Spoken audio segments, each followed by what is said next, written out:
നമസ്കാരം. കനത്ത പരാജയ ഭാരം താങ്ങാനാവാതെ പിണറായി വിജയൻ വിഷണ്ണനായി നടക്കുകയാണ്. തൻ്റെ വീടിൻ്റെ തൊട്ടടുത്ത് പിണറായി വിജയൻ വിജയം ആഘോഷിക്കാൻ വിളിച്ചിരുന്ന പത്രസമ്മേളനം റദ്ദു ചെയ്യുക പോലും ചെയ്യാതെയാണ് വീട്ടിൽ തന്നെ ഇരുന്നത്. അവിടെ നിന്ന് മനസ്സില്ലാ മനസ്സോടെ തിരുവനന്തപുരത്തെത്തി ക്ലിഫ് ഹൗസിൽ നിന്ന് സാധനങ്ങളൊക്കെ പിറക്കി പിണറായി വിജയൻ AKG സെന്ററിലെ അപ്പാർട്ട്മെന്റിലേക്ക് മാറി. ഒരൊറ്റ മാധ്യമങ്ങളുടെയും ചോദ്യങ്ങൾക്ക് അദ്ദേഹം മുഖം കൊടുത്തില്ല. പക്ഷെ അങ്ങനെ ഒഴിഞ്ഞു മാറാൻ പാർട്ടി സെക്രട്ടറി MV ഗോവിന്ദന് കഴിയില്ല. പാർട്ടിയുടെ സെക്രട്ടറി എന്ന നിലയിൽ അദ്ദേഹം നേരിട്ട് നടത്തിയ ഏറ്റവും പ്രധാനപ്പെട്ട 3 തെരഞ്ഞെടുപ്പുകളിലും 8 നിലയിൽ തോൽവി ബാധിച്ചപ്പോൾ എങ്ങനെ ഒഴിഞ്ഞു മാറാൻ കഴിയും? ലോക്സഭാ തെരഞ്ഞെടുപ്പിൽ തുടങ്ങിയ പരാജയം തദ്ദേശ സ്വയംഭരണ തെരഞ്ഞെടുപ്പിൽ നീളുകയും അവിടെ നിന്ന് അത് ഭയാനകമായ രീതിയിലേക്ക് ഈ നിയമസഭാ തെരഞ്ഞെടുപ്പിൽ പ്രതിഫലിക്കുകയും ചെയ്തു. CPIM-ന്റെ ചരിത്രത്തിലെ ഏറ്റവും നാണം കെട്ട തോൽവി. LDF എന്ന നിലയിൽ ഒരു രാജ്യസഭാ സീറ്റ് പോലും നേടാൻ കഴിയാത്ത ദയനീയ അവസ്ഥ. അതുകൊണ്ട് മനസ്സോടെ ഇന്നലെ ഗോവിന്ദൻ മാഷ് മാധ്യമങ്ങളെ കണ്ടു. അദ്ദേഹത്തിൻ്റെ സ്വതസിദ്ധമായ രീതിയിൽ പല്ല് കടിച്ചുകൊണ്ട് പരാജയത്തെക്കുറിച്ച് പ്രാഥമികമായ അന്വേഷണമേ നടത്തിയിട്ടുള്ളൂ. ഇനി വിശദമായ അന്വേഷണം നടത്തണം, തെറ്റുകൾ തിരുത്തും, 2-3 മാസം എടുക്കും റിപ്പോർട്ടുകൾ വരാൻ. അത് കഴിഞ്ഞ് എല്ലാ തെറ്റുകളും പരിഹരിക്കും. പാർട്ടി കേഡറുകൾക്ക് അവരുടെ അഭിപ്രായം നിർഭയം പറയാൻ അവസരം നൽകും എന്നൊക്കെ പറഞ്ഞു. അതിനിടയിൽ സ്വാഭാവികമായും മാധ്യമപ്രവർത്തകരുടെ ചോദ്യമുണ്ടാവും. പക്ഷേ ഈ ചോദ്യങ്ങൾക്ക് ഉത്തരം പറയാൻ ഒന്നുമില്ലാത്തതിനാൽ, പരാജയം സമ്മതിക്കാൻ പറ്റിയ മനസ്സില്ലാത്തതിനാൽ, പിണറായി വിജയനെ കുറ്റപ്പെടുത്താൻ ധൈര്യമില്ലാത്തതിനാൽ, സ്വയം കുറ്റമേറ്റെടുക്കാനുള്ള സത്യസന്ധതയില്ലാത്തതിനാൽ ചോദ്യങ്ങളിൽ നിന്ന് ഒളിച്ചോടി ശുഭിതനായി ഇറങ്ങിപ്പോയി. കാരണം താഴെത്തട്ടിലേക്കാൾ നന്നായി ബോധ്യമുള്ളത് മുകളിൽ നിങ്ങൾക്കറിയാം. കാരണം നിങ്ങളുടെയൊക്കെ പല വീഴ്ചകളും ചെയ്തികളുമല്ല ഈ തോൽവിക്ക് കാരണം. എന്താണ് ഈ UDF തരംഗത്തിനാലും നിദാനമായതെന്ന് വിലയിരുത്തുന്നത്? അതൊക്കെ സംബന്ധിച്ചുള്ള പൂർണ്ണമായ പരിശോധന നടത്താൻ ഉദ്ദേശിക്കുന്നു. എന്താ പറയുക? ഇല്ല ഇലക്ഷൻ റിസൾട്ട് 2 ദിവസമായി.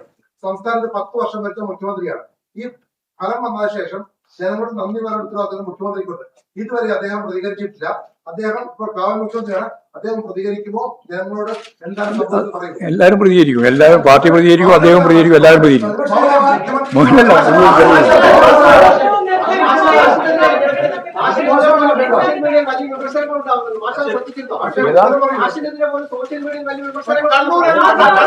മത്സരിച്ച 19 മന്ത്രിമാരിൽ 13 പേരും തോറ്റുപോയ ഒരു തെരഞ്ഞെടുപ്പ്. LDF-ന് മാത്രമല്ല ഒരു മുന്നണിക്കും ഇങ്ങനെ സംഭവിച്ചിട്ടില്ല. അതുകൊണ്ട് തന്നെ പരമാവധി ജനപ്രതിനിധികൾ ഓടി രക്ഷപ്പെടാൻ ശ്രമിക്കുന്നു. PP ചിത്തരഞ്ജനോട് മാധ്യമപ്രവർത്തകർ ചോദിച്ചപ്പോൾ ചിത്തരഞ്ജൻ പറഞ്ഞത് തന്നെ തോൽപ്പിച്ചത് മുഖ്യമന്ത്രിയുടെ ഗൺമാൻ ആണെന്നാണ്. ആലപ്പുഴയിൽ ഒരേ ഒരു വിഷയമേ ഉയർന്നു വന്നുള്ളൂ. അത് മുഖ്യമന്ത്രിയുടെ ഗൺമാൻ തല്ലിയതിനെക്കുറിച്ചുള്ള ചോദ്യങ്ങളായിരുന്നു. തീർച്ചയായും ആലപ്പുഴയിലെ ഏറ്റവും ഗൗരവമുള്ള വിഷയം അത് തന്നെയായിരുന്നു. കാരണം കരിങ്കൊടി കാണിച്ചതിനെ ഓടിച്ചിട്ട് മുഖ്യമന്ത്രിയുടെ ഗവൺമെൻ തല്ലിയപ്പോൾ തല്ലുകൊണ്ട് നടുവൊടിഞ്ഞ തോമസ് ആയിരുന്നു അവിടുത്തെ സ്ഥാനാർത്ഥി. തല്ലിയത് ഗവൺമെന്റ് ആണെങ്കിലും ഉത്തരവാദിത്വം ചിത്തരഞ്ജനും മുഖ്യമന്ത്രിയും പേരണം. ആ ഗവൺമെന്റിനെതിരെ നടപടി ഉണ്ടായില്ല എന്ന് മാത്രമല്ല, കോടതി വാറണ്ട് അയച്ചിട്ട് പോലും തിരിഞ്ഞു നോക്കാത്ത ധിക്കാരം കാട്ടിയത് അത് CPM-ന്റെ പിന്തുണ കൊണ്ടാണ്. അതുകൊണ്ട് തന്നെ ശിക്ഷിക്കപ്പെടേണ്ടത് സംരക്ഷിച്ച ചിത്തരഞ്ജൻ തന്നെ. കായംകുളത്ത് ഒരിക്കൽ കൂടി വിജയം കരസ്ഥമാക്കും എന്ന് വിശ്വസിച്ചെത്തിയ പ്രതിഭ സ്വതസിദ്ധമായ അഹങ്കാരത്തോടെയാണ് പ്രതികരിച്ചത്. തൻ്റെ മകനെ കഞ്ചാവ് കേസിൽ പോലീസ് പിടിച്ചപ്പോൾ തനിക്ക് സ്വാധീനമുള്ളത് കൊണ്ട് മാത്രം അവനെ ഊരിയെടുത്തിട്ട് പിടിച്ച ഉദ്യോഗസ്ഥന്മാർക്കെതിരെ നടപടിയെടുപ്പിച്ച പ്രതിഭ അത് റിപ്പോർട്ട് ചെയ്ത മാധ്യമപ്രവർത്തകരെ വേശ്യകളോടാണ് ഉപമിച്ചത്. ഇത്തരത്തിൽ അഹങ്കാരത്തിന്റെ പ്രതീകമായി മാറിയ പ്രതിഭയ്ക്ക് തോൽവി അംഗീകരിക്കാൻ മടി. പ്രതിഭ ചോദിക്കുകയാണ്, തോറ്റതുകൊണ്ട് ഞാനെന്താ ഓടിയൊളിക്കണോ? അതിന് കിട്ടില്ല. തന്നെ തോൽപ്പിക്കാൻ ചില ഗൂഢാലോചനകൾ നടന്നു. നിങ്ങൾ എന്തിനാണ് കായംകുളത്തെ കാര്യം ചോദിക്കുന്നത്? സംസ്ഥാനത്തെ താരമന്ത്രിമാർ പോലും തോറ്റുപോയില്ലേ? സംസ്ഥാന വ്യാപകമായി പാർട്ടി തോറ്റടിഞ്ഞില്ലേ? അതൊന്നും ചോദിക്കാതെ നിങ്ങൾ കായംകുളത്തിന്റെ കാര്യം ചോദിക്കുന്നത് എന്താണ്? LDF സർക്കാർ സുഗന്ധം വിതച്ചപ്പോൾ അത് ദുർഗന്ധമായി ഇവിടുത്തെ നാട്ടുകാർക്ക് അനുഭവപ്പെട്ടു. വർഗീയ പാർട്ടികളുടെ ദുർഗന്ധം അവർക്ക് സുഗന്ധമായും തോന്നി. ഇത്തരത്തിലുള്ള അഹങ്കാരം നിറഞ്ഞ മറുപടികളാണ് പ്രതിഭ നൽകിയത്.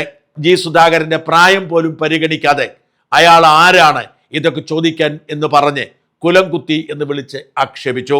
ഇത്തരത്തിൽ പൊട്ടിത്തെറിക്കാൻ മാത്രമാണ് തോറ്റവർക്ക് ഇപ്പോഴും കഴിയുന്നത്.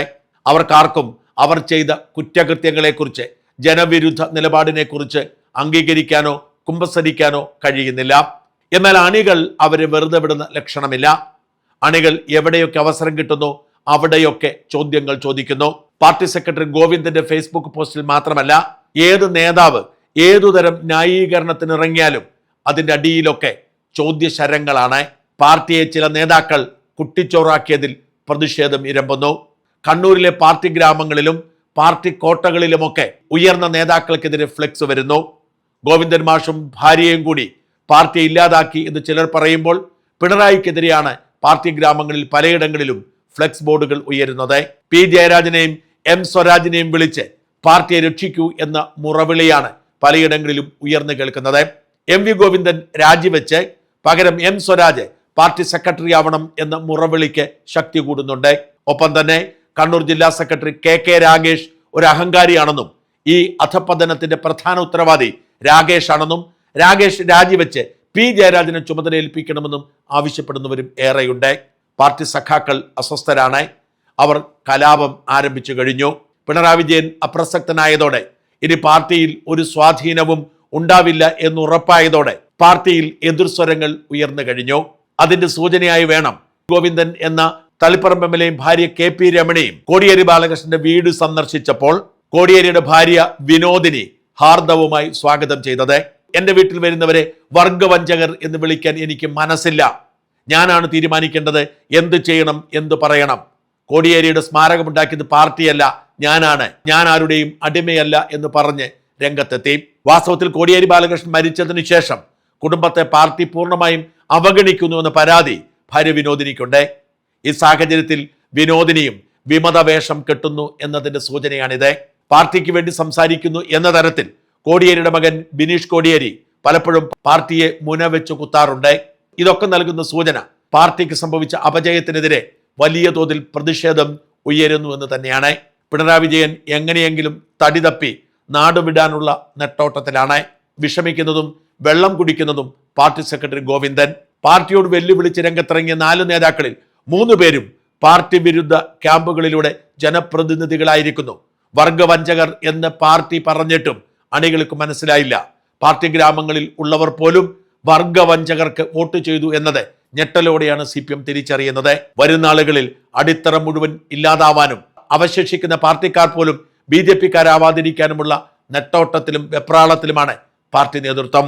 പക്ഷെ അവർക്ക് പിണറായിയുടെ മനസ്സറിയാൻ കഴിയുന്നില്ല. പിണറായി പ്രതിപക്ഷ നേതൃസ്ഥാനത്ത് തുടരുമോ, MLA സ്ഥാനത്ത് തുടരുമോ, അതൊന്ന് ആടുവിടുമോ, പാർട്ടിയെ മറ്റാരുടെയെങ്കിലും കയ്യിൽ ഏൽപ്പിക്കാൻ ശ്രമിക്കുമോ, ആരായിരിക്കും അടുത്ത പ്രതിപക്ഷ നേതാവ്? ഇത്തരം ചോദ്യങ്ങളിൽ വട്ടം കറങ്ങുകയാണ് CPM നേതൃത്വവും അണികളും.